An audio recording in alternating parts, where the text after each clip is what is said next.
So I'm speaking with composer Chris Hajian, whose talent and versatility can be heard in films like The Take, Yonkers Joe, First Position, and now The Infiltrator, among many other great projects. He is reconnecting with director Brad Furman for the new crime thriller starring Bryan Cranston.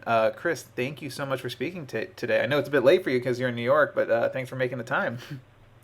Always, and thank you for having me on. It's good to talk to you again. Of course. So I know we did an interview a few years ago, but I know we covered some of your upbringing and your background, but I'd kind of like to revisit that a little bit in case some people don't know. I mentioned you're in New York because that's, you live there, and I was wondering if you could talk about, growing up in New York and essentially building a successful career as a film composer, especially since I think the idea out there is that if you want to make it in this industry, you need to be in Los Angeles, but clearly there is an industry in places around the world, including where you are in New York. Absolutely. It's definitely a choice. It's a little different. I would say I'm going to date myself a little bit. The last 10 years, with the technology, now the way you're able to send files and upload things, and even Skype, and you can just look. Nothing beats being in the room with somebody, and I fully embrace.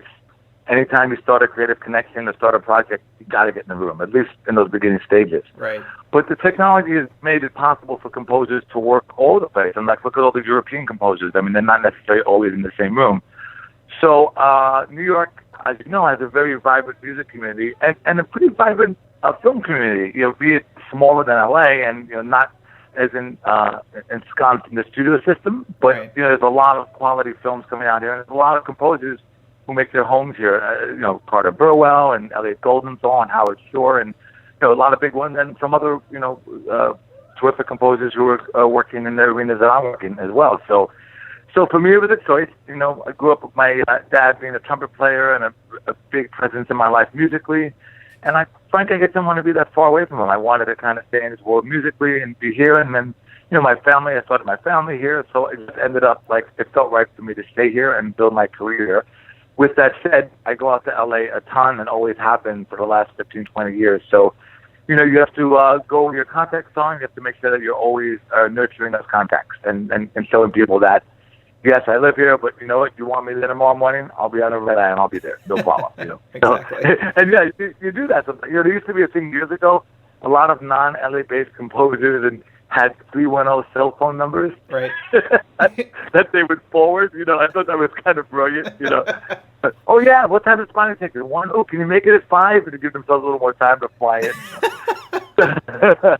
So for me, I also am very connected to the music scene in New York, and there's so much diversity here with it. I think on some level that kind of defines me and is part of my kind of musical essence. So right. For me, it was the right choice. Absolutely. And New York, you mentioned there's a big film scene, and New York is home of one of the most prestigious film schools in the world. I mean, NYU, of course, which happens to be where Brad Furman got his education, and I'm not mistaken, that's how you met Brad, right? Is that kind of you met him while he was in film school? Correct. Well, when he just got out of film school. So I didn't go to NYU myself. I went to Manhattan School of Music, right. But I'm very connected to all and Columbia too also has a good film school as well. But clearly, Tisch. In fact, tomorrow night, Brad invited me to go. He's doing they're doing a screening of Infiltrator and a Q&A with Bryan Cranston and Brad asked me to come by and maybe be a part of that at the end of that. So that's kind of awesome. Come full circle. Yeah. So look, I met Brad. He was an assistant at the time for a very well-known actress, and I was in that circle. And Brad used to call me up and our friends and invite me to these parties, and he basically just acted as the role of an assistant, which you're supposed to do. But I got to know him, and I always loved talking to Brad. I mean, I was almost more interested in. I knew he was a young filmmaker. I loved talking film. I loved meeting filmmakers, and I was kind of always. I would go to these parties and be less impressed with some of the celebrities and more just like have a drink with Brad and get to know him. So, he was very rough then and didn't know a lot about working with composers. I mean, he fully admits all this. And I said to him, well, look, he was telling me about a film we wanted to get going called Fast Forward. I said, look, if you ever need my assistance at all, don't worry about money. I want to just be there for you creatively.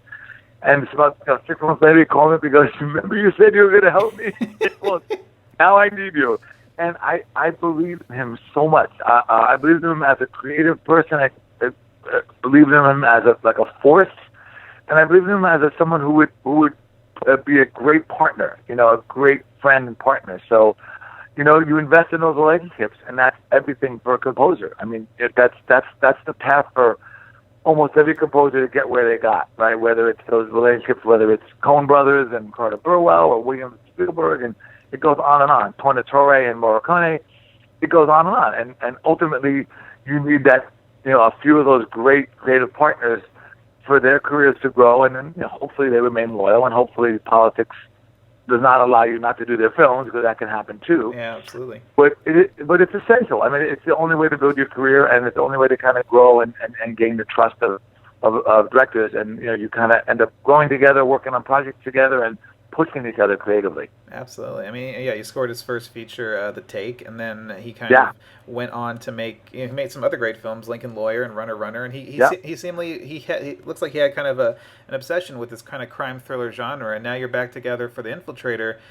So when Brad approached you again for the score, what were the initial dialogues you guys had? What did you guys think was needed musically, and how did you kind of get set on the track of the musical goals that you ended up kind of pursuing? Yeah, well, the way this film was financed, and Brad had a lot of creative control into who he could hire, and so he hired a lot of his key people very early, including me. Normally I don't get hired, a composer get hired to a poster. They start talking about it, So I was on before they even shot. But Brad wanted that because one thing that we were very, very obsessed with was finding this exact tone of what this film was going to be, right? Because, you got that period 80s thing, and I absolutely wanted to tap into that. I absolutely wanted to find my version of that. So, we talked about it can have that feel, but 80s synth, that can be a perilous path. That can sound really cheesy and really corny, and that's certainly not what we're doing for this film. This wasn't meant to be a tongue-in-cheek 80s film. It wasn't meant to be a comedy, Miami Vice kind of comedy, lighthearted thing. This is a serious film about this man, this incredible story that this man lived in this mission. So we talked about me finding a way to incorporate the 80s sounds and the textures of the 80s synths, but still combine that with my kind of sense of the ambient textures. And then I was very hell-bent on putting the live string section on this, because I knew that the string section would represent a lot of that emotional warmth and depth of the character. So that was always my intention, to kind of merge those three. Now, with that said, Brad's like, great, but what does that really mean? That's fine to say, but then I had to start to dig into doing some demos, and I was doing demos very early. Some to just a script, a few things to dailies. I did a lot of just ideas that were just like kind of global ideas, like Bob's Mission Theme, or Bob and Family, just very generic titles. Right. We're trying to tap into what it would sound like, and I started working on demos, and Brad was very appreciative that I kind of kept him very, even in his downtime. And when you're on a shoot, you have no downtime, but he said just listening to some music for 10 minutes at the end of the night after a shoot kept him connected to the film in a different way. So that's how we started working on that. Once I kind of started to finesse that, obviously I couldn't really fully execute that until I saw the way the film was shot and edited and cut, but that was definitely the framework from how we started. Right, and and you mentioned it is more of an atmospheric, ambient kind of approach, and I loved how it created that atmosphere, and you had you do have melodic structures and rhythmic textures, and it was but what's the benefit of that approach versus going big bold themes, big bold melodies throughout the whole score? Was this kind of more? Did you want it to be more nuanced and kind of go underneath the layer a little bit, kind of like he's infiltrating, and the score kind of stays down that way too? 100%. It's a great question, and I'll try to answer it somewhat briefly, but it's really the crux of what we were going for. Mm-hmm. Couple things. That character is there's so much that character is dealing with in a complex way, and a lot of it is very internal. So he's undercover, he's posing as a fake person. So just the inherent structure of this guy being trapped and not able to be himself, to me, makes me, as a composer, feel I got to tap into something very internal, very emotional, and very nuanced, because I feel like if you don't, you're not really being honest to sort of what the fabric of the film is. Right. That's number one. Number two, the big, people will look at this film, if you don't know the film, and say, oh, it's an Escobar Medellin drug cartel film. And yes, of course, on some level, but it's really not a cocaine film. It's not a Scarface. It's not meant to be. It never was supposed to be. And what I was so intrigued by was these connections and the emotional aspect of this film. And, Bob, the main character, he's living this double life. He's alienated from his family because he has to leave his family's house. He has a fake fiance that he's basically living with, right. and he ends up having a real friendship with one of the main characters that he's setting up, knowing full well that this guy's life and his family is gonna be forever changed. So, like in the way Donnie Brasco maybe dealt with that little contrast and that little conflict. Right. So those are all the dynamics that were paramount. So for me, there's one or two moments in the score, at the end, the big climax, where the strings have a big moment, but it's still a relatively, I don't want to say reserved, but you know what I mean, like a temperate score in a lot of ways. And it's a very dialogue-centric film. And then you got Bryan Cranston, who in a look can more than anybody. Without a word, this guy on screen, you look at him, and I just felt like the worst thing I could ever do would be to squash those moments, overcompensate, or somehow ruin them. You know what I'm saying? Right. Yeah, doing something wrong. I mean, it was actually quite daunting. When I started hearing like Cranston on the show, I'm like, oh my God, I started getting freaked the hell out, man. I'm like, no, I got to up my game. No, but it was so good for me as a composer to like go through that process and say, okay, what does that mean for me now? Not maybe with a different actor, maybe with somebody that didn't interpret that role a certain way, I would do something different. But once I heard who was involved and how it was written, and knowing what Brad gets out of his actors, immediately that was the thing I always try to keep in my mind about how I was going to dig into this and make this score really part of the fabric of the film. Right. And I mean, it is a thriller also, and to create suspense musically, I feel like that's also very dependent on the edit and the way the scenes are built. But you mentioned that you were on this film working very early. But as a composer, do you have to deal with, I guess, the cut of the movie going through changes? Like, does a scene ever get recut and I guess completely mess up the momentum you were building musically? Does that ever happen? Like all the time, yeah. So first off, I love that question because these days, and it's just indicative of how people edit. Nothing is ever. They can send you something that says lock cut final version 9.7, and you just go, yeah, right, okay. Until I wake up tomorrow. And right. So this film had a very long editing process, and it was good for the film because the film is a dense film. There's a lot of characters. It took time to really, really carve out exactly, what the right through line was and all that stuff. And Brad is very, very fastidious in editing. So, yeah, I was constantly working to different. I've had scenes that I revised 16 times that didn't make the film. Wow. And all that stuff happens. But you know what? It's easy to part of me is like, okay, wow. But the other part of me is like, what? It's an exploration, and it's still good for me. It's like, in other words, some of those things I did reuse some other places that worked in a good way. I'm like, oh yeah, that could work there. So that was great. So I just embraced it for what it was. I just kept getting up and going, just make it better. Use the time, because composers don't only have that much time. Exactly. Normally we're complaining there's not enough time. Right. I mean, there were some other challenges with the schedule that that dealt with the final mix and when they locked the cuts. That was another story. But for the most part, I tried to use the time to just kind of get more honest and more pure about it. The other thing, Kyle, was when I studied all the 80s films, which I wanted to kind of really get into, the Blade Runners and Giorgio Moroder and Tangerine Dream.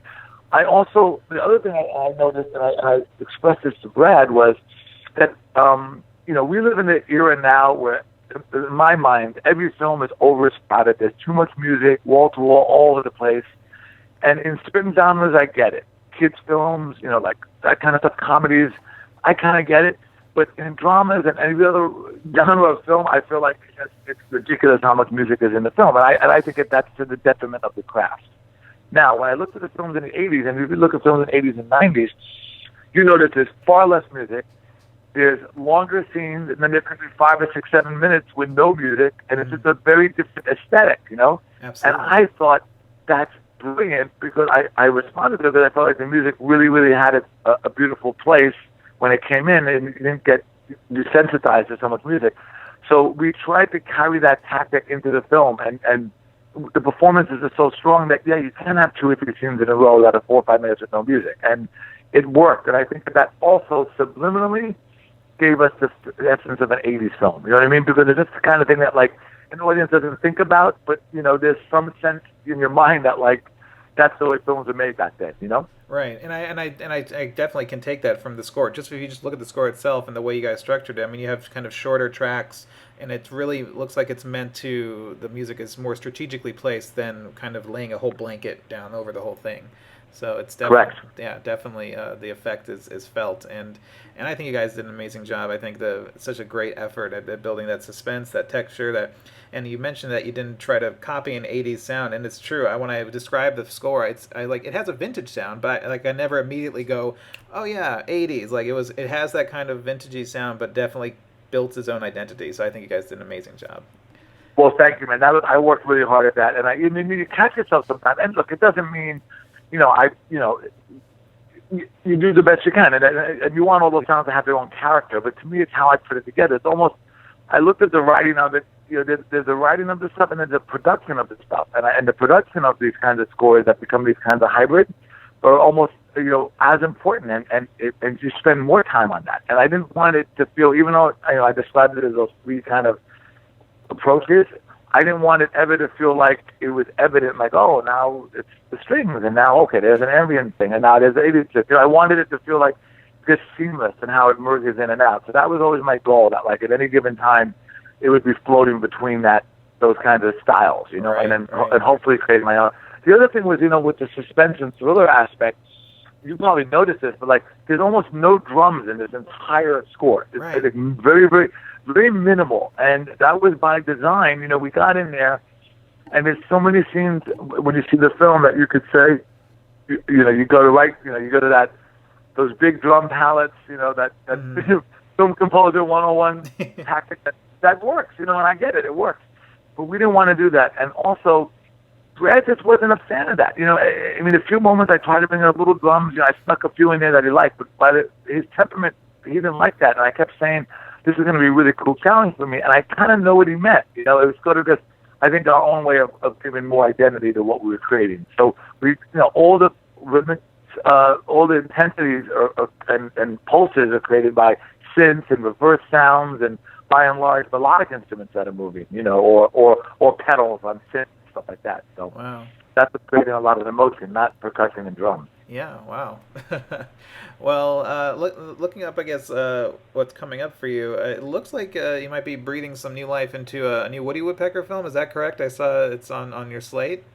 Are you working with? Yes, I'm reunited with Alex Zam, another dear friend and terrific director. So that's going to be a feature animated version. So I'll be back in the comedy world for that, and excited about that.